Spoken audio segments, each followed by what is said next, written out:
All right, it's just YouTube takes forever to upload, so I don't want to be. YouTube takes forever to upload if the video is too long. I think some of you can attest to.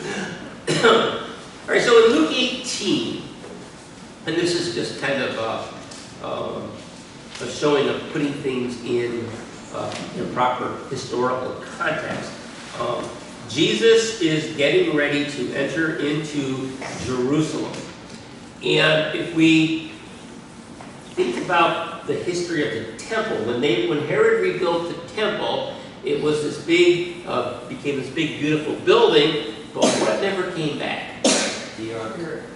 What? The ark. The ark never came back. The Spirit never came back, right? God's Spirit never rebuilt the temple. God had never come back to the temple as he did in Solomon's temple, right? Where the presence of the Lord was so powerful they couldn't even enter. So Jesus is going to Jerusalem. Is Jesus God? So God is coming to Jerusalem. So in Luke 18, starting with verse 35, as he drew near Jericho, which is near Jerusalem, a blind man was sitting by the road begging. Hearing a crowd passing by, he inquired what this meant. Jesus the Nazarene is passing by, they told him. So he cried out, Jesus, Son of David, have mercy on me. Then those in front told him to keep quiet. But he kept crying out all the more, Son of David, have mercy on me. Jesus stopped and commanded that he be brought to him. And when he drew near, he asked him, what do you want me to do? Lord, he said, I want to see. Receive your sight, Jesus told him. Your faith has healed you. Instantly he could see, and he began to follow him, glorifying God. And all the people, when they saw it, gave praise to God. And yes, Jesus healed him. But is there a symbolic meaning to that healing? His faith. His faith, and his eyes were open to what was happening. God was coming to his temple, right? We could look at it that way and say, oh, okay, having this in context. Okay, his eyes are open. Then he took the 12 aside and told them, listen, we are going up to Jerusalem. Everything that is written through the prophets about the Son of Man will be accomplished. For he will be handed over to the Gentiles, and he will be mocked, insulted, spit on, and after they flog him, they will kill him, and he will rise on the third day.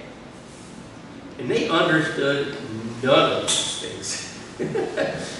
This saying was hidden from them, and they did not grasp what he said.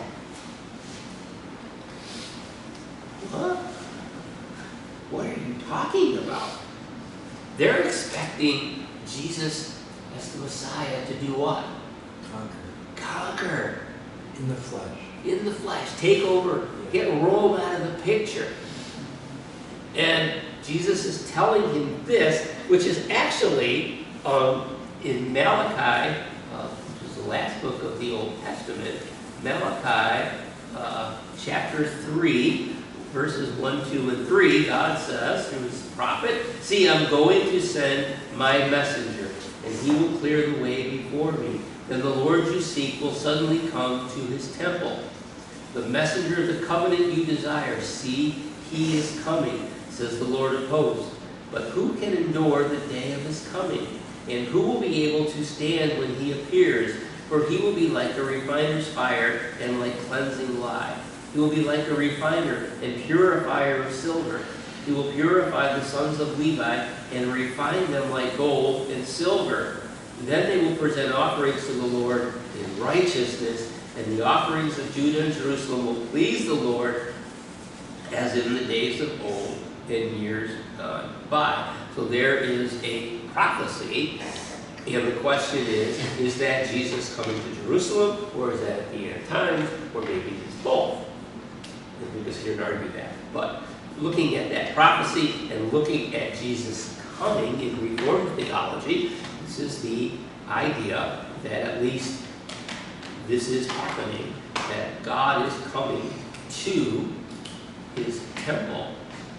And he enters Jericho, chapter 19, and was passing through. And there was a man there named Zacchaeus, right? Zacchaeus, right? There's a song there. No one's singing the song, right? Yeah. Hoping to get a song going there. Anyway, who was a chief tax collector, and he was rich. He was trying to see who Jesus was, but he was not able because of the crowd, since he was a short man. So running ahead, he climbed up a sycamore tree to see Jesus, since he was about to pass that way. And when Jesus came to the place, he looked up and said to him, "Hey, Zacchaeus, hurry up, come down here, because I must stay at your house." So he quickly came down and welcomed him joyfully. And all who saw him began to complain. The Jews were very good at complaining.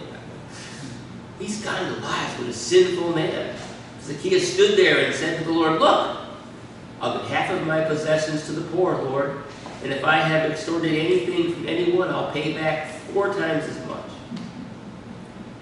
Jesus says, "Today salvation has come to his house."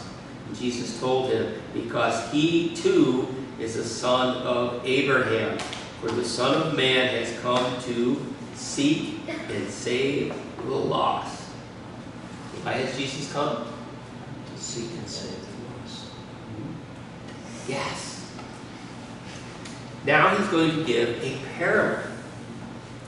And when I read this parable, I went, wow, interesting. So as they were listening to this, he went on to tell this parable. Now what is a parable? Story with a lesson. It is a story with a lesson, and it has 2 meanings. Those in the know, it means one thing. And to those not in the know, it means something else. So it's kind of a way to get your point across without really offending people. And he spoke in parables a lot. And so he's telling this parable. And he says, "A nobleman traveled to a far country to receive for himself authority to be king, and then return. He called 10 of his slaves, gave them 10 minas each, and told them, 'Engage in business until I come back.' But his subjects hated him and sent a delegation after him, saying, 'We don't want this man to rule over us.'" Now, a lot of his parables weren't just made up out of thin air. They had a meaning, and it is generally thought that he here is talking about Herod the Great's son, Archelaus. And he was hated by the Jews. And he is actually in Matthew chapter 2. So Jesus tries to get away from Herod, and verse 19 of Matthew chapter 2, after Herod died, an angel of the Lord suddenly appeared in a dream to Joseph in Egypt, saying, "Get up, take the child and his mother, and go to the land of Israel, because those who sought the child's life were dead." So he got up, took the child and his mother, and entered the land of Israel. But when he heard that Archelaus was ruling over Judah in place of his father Herod, he was afraid to go there, and being warned in a dream, he withdrew to the region of Galilee. Then he went and settled in a town called Nazareth, to fulfill what is spoken through the prophets, that he will be called a Nazarene. So this parable, you would think that his listeners understand who he's talking about. And of course, Jesus has his own thoughts probably on this guy. But this is his parable, and his subjects hated him. And at his return, having received authority to be king, actually he was slightly less than king technically, but he summoned those slaves he had given the money to, so he could find out how much they had made in business. And the first came forward and said, "Master, your mina has earned 10 more minas." Woo! 10-fold return on your investment. "Well done, good slave," he told him. "Because you have been faithful in a very small matter, you now have authority over 10 towns." The second came and said, Master, your mina has made 5 minas. So he said to him, you will therefore rule over 5 towns. And another came and said, Master, here is your mina. I have kept it hidden away in a cloth because I was afraid of you, for you're a tough man. You collect what you didn't deposit and reap what you didn't sow. He told him, I will judge you by what you have said, you evil slave. If you knew I was a tough man collecting what I didn't deposit and reaping what I didn't sow, why didn't you put my money in the bank? And when I returned, I would have collected it with interest. So he said to those standing there, take the 5 mina away from him and give it to the one who has 10. They said, Master, but he has 10 minas. He says, I tell you, to everyone who has more will be given, and from the one who does not have, even what he does have will be taken away. But bring here these enemies of mine who did not want me to rule over them and slaughter them in my presence. Think about that. Pretty chill dude. Say what? Pretty chill dude. Yeah. So what do you take away from the end of that parable? Judgment. Yeah, and then he goes and he enters into Jerusalem. And he is, according to the Bible, going to come back to judge who? Who's Jesus going to judge? Humanity. Humanity. Yeah, everyone. Everyone. And who does it start with? The church. It starts with the church, right? So every knee will bow, and everyone will be judged. Not as if he doesn't know already who's doing what, but anyway. So that should be pretty telling to us, that we should be focused on living for Christ and focused on trying to rightly discern His Word and understand that we are visitors here, right? And if we take the Bible literally, where is the new heaven and the new earth? Here. Here, right? The last chapter of Revelation says He will create a new heaven and a new earth, which is here. And all 4 of those, that's really interesting, all 4 of those positions, whichever position you took, they all start and end the same way. They all start with Christ dying on the cross, and they all end with final judgment. How we get there is open to debate, right? And if I look at my 5 favorite scholars, they all have slightly different, or sometimes very different opinions, right? John MacArthur's dispensational views are very different than someone like Michael Hort, who's not a millennialist, but yet they can communicate together, and it's understood that people have different views, and most of those views depend on what was happening in the time you were born. Right, so we had, kind of switched as things were going on. So the concern, we understand that Christ died on the cross for us, and He's coming back. How He gets here shouldn't be as big an issue as what happens when He does. But we get so caught up in how, right? Have you ever had a conversation with somebody who's got views about the end times, and it can get kind of interesting, right, and kind of heated. But we're all going to be there at the end, no matter how He gets there.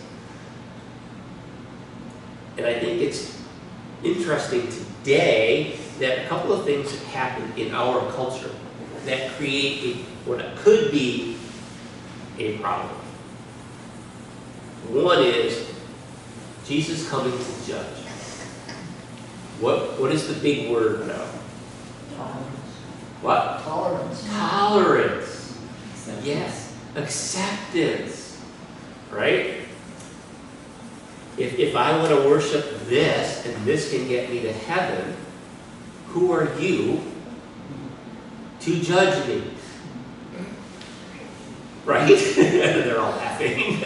Well, I just think of something this friend of mine, John, used to say. He used to say, well, if they want to camp out by the lake of fire, it's their business. Yeah. And that was always his response to that. Yeah, right? Well, if you want to camp out at the lake of fire, it's your business. It's love. It's tolerance. It's, Jesus today, I saw somebody on TV say, Jesus today, would be, very open to what transgender people are going through. It would be very loving and understanding. True, we would probably say something about that. But maybe not, I don't know. But the idea of Go and sin no more. go and sin no more, yeah, there's a thought, according to the Bible, so we have the issue that Jesus is love, and therefore everything is okay, so tolerance is okay, and we don't think about judgment anymore in the way. And Charles Hodge wrote in his book in the late 1800s that this idea of love creeping into the church, if it keeps going, there's going to be a time where no one's going to talk about judgment. And here we are, right? There was a guy in the Mall of the Americas this week who had a Jesus Saves t-shirt on, and he was asked to leave. Yeah. Yeah, that is intolerant. Yeah, what happened to free speech? Yeah. Colleges used to be a place of critical thinking. But today, they're a lot of times just a place of indoctrination into a worldview, which is the same worldviews that Paul was up against, to get back to Acts. So, looking at Jesus coming into Jerusalem, his disciples had no idea what he was doing, right? They were kind of like in the dark. And then he comes, he's supposed to conquer, he dies, they're all thinking they backed the wrong horse. He rises again, and then let's just say, for argument's sake, he rose in 34 AD, give or take, right? The temple was destroyed in 70. So a Christian between 34 and 70 AD was really struggling, because the horse they backed didn't conquer the world. But then in 70 AD, the temple gets destroyed. And persecution's breaking out. And the church is under this intense persecution. And then we go into the medieval age, and the Catholic Church, kind of takes over, and then that splits and divides into the Roman Catholic Church. Then in the 1500s, we get the Reformation, which is where we get this covenant theology coming out, and that cooks along for a couple hundred years until the 1800s, when dispensationalism becomes really big, and now we live in a time where classic premillennialism, which is a lot of your charismatics and Baptists, dispensational premillennialism, which goes from people like John MacArthur all the way over to winning up pastor on late night TV telling you that Hillary Clinton's got 34 bulldogs on the spike or whatever. And amillennialism is getting resurgent in covenant theology, in Reformed theology. And postmillennialism right now is kind of on the out. There's not a whole lot of people preaching that at the moment, though that was very popular back in the Puritans' day. So, anyways, there we are. And what does this have to do with us going through Acts and Paul sitting over there at the Areopagus? What is Paul's message? Repent. Put down your idols. Jesus is coming.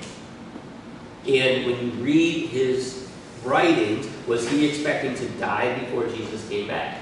No. No. He was expecting Christ to return during his lifetime. At the end of his life, he's kind of going, well, maybe not. Well, do I go to the Lord or do I stay? Either way is good, So, if that's what the disciples were thinking, then now we're 2,000 years out. It's very easy to get complacent. And, when you don't think about judgment and you don't think he's really coming back, or you're being told that, like the one TV movie where the lady runs up and says, the pilot's gone. I don't know, they just left. All these people are leaving. It's very, the secret rapture. And then people are going, well, they're get my act together. That kind of leads, I think, some people to think that I have more time. And that should be our focus, right? That we should be living for Christ. Questions, comments? I think that forgetting we could die any day is dangerous. Very, yes. And I had a very recent lesson in this. Hasn't even been 3 months since my wife passed. And we thought she had at least a couple more years.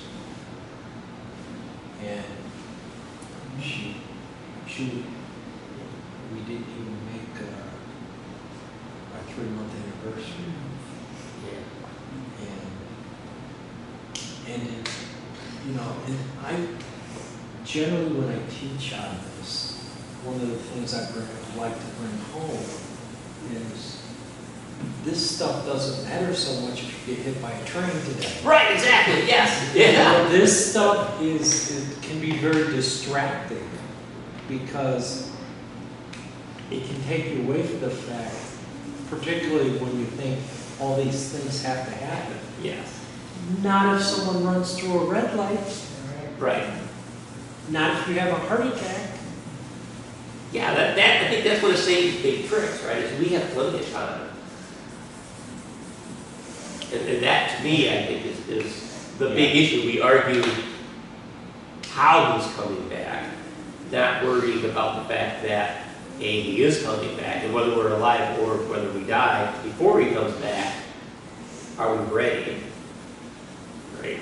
I wish we know. Yeah. There's no time to change it. And the church today, unfortunately, is more focused on worldly things in a lot of circles. They're arguing over acceptance and social things instead of preaching the word. So that's it. That's kind of where we're headed. So next week, I'm going to show you what the amillennial position is, how they look at Scripture, and some of that may be interesting. You may not agree with it, which is fine, but it just shows you their perspective. So there we go. Saturday night is on tape, so now I'm held accountable for all the stupid things I said and wrote.